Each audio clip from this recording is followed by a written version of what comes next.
घने जंगलों, ऊंचे पर्वतों और शांत झरनों के बीच बसा एक छोटा सा गांव था, सूर्यमुखीपुर।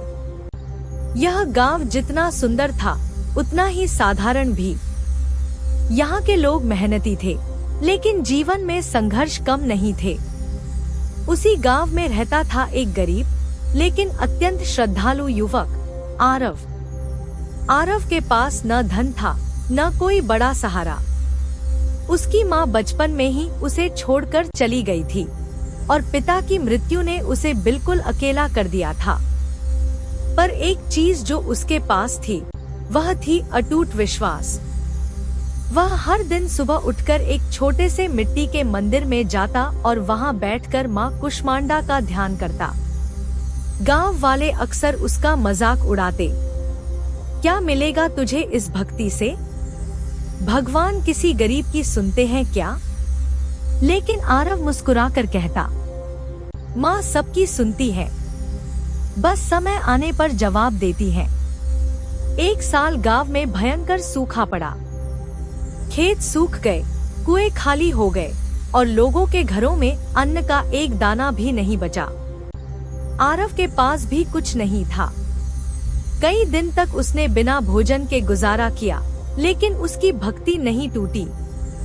एक रात जब वह भूख से तड़प रहा था, उसने आंसू भरी आंखों से माँ से कहा, माँ, अगर मेरी भक्ति सच्ची है तो मुझे शक्ति दो, मैं टूटना नहीं चाहता। उस रात उसे एक अद्भुत स्वप्न आया। स्वप्न में एक तेजस्वी प्रकाश फैला और उस प्रकाश के बीच एक दिव्य स्वर गूंजा। आरव ने देखा, एक दिव्य स्त्री, 8 भुजाओं वाली, उनके चेहरे पर सूर्य जैसा तेज। वही थी माँ कुष्मांडा। माँ ने मुस्कुराकर कहा, बेटा, जब सृष्टि अंधकार में थी, तब मैंने एक मुस्कान से उसे प्रकाश दिया था। तू भी अपने भीतर की रोशनी को मत बुझने दे। आरव ने रोते हुए कहा, माँ, मैं बहुत थक गया हूँ। माँ ने उत्तर दिया, परीक्षा वही लेता है जो तुझसे प्रेम करता है। कल सुबह जंगल के उस पुराने बरगद के पास जाना, वहाँ तुझे मार्ग मिलेगा। सुबह होते ही आरव जंगल की ओर चल पड़ा। भूख, कमजोरी और थकान के बावजूद उसके कदम रुक नहीं रहे थे।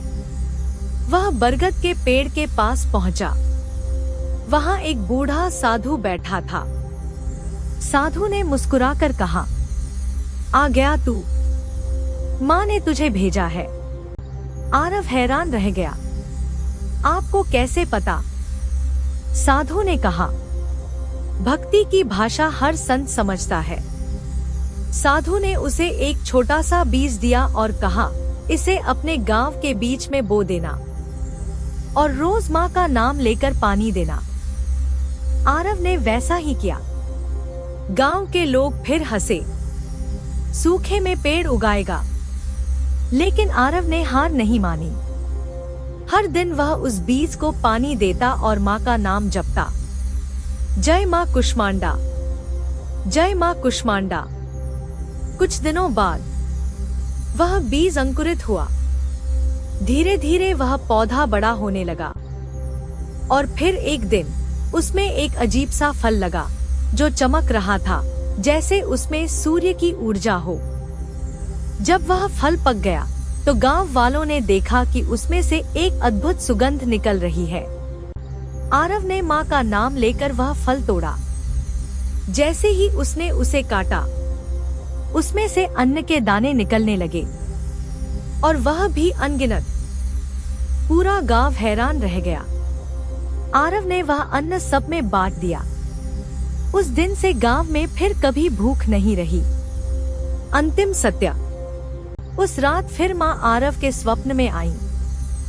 उन्होंने कहा, बेटा, तूने अपने लिए नहीं, सबके लिए मांगा। यही सच्ची भक्ति है। आरव ने हाथ जोड़कर कहा, माँ, मुझे कुछ नहीं चाहिए, बस आपकी भक्ति बनी रहे। माँ मुस्कुराई, तू जहाँ रहेगा वहाँ कभी अंधकार नहीं होगा। समय बीतता गया और आरव की कथा पूरे प्रदेश में फैल गई। लोग उसे संत मानने लगे, लेकिन वह हमेशा कहता, मैं कुछ नहीं, सब माँ की कृपा है। यह कहानी हमें सिखाती है, सच्ची भक्ति कभी व्यर्थ नहीं जाती। कठिन समय ही हमारे विश्वास की परीक्षा होती है।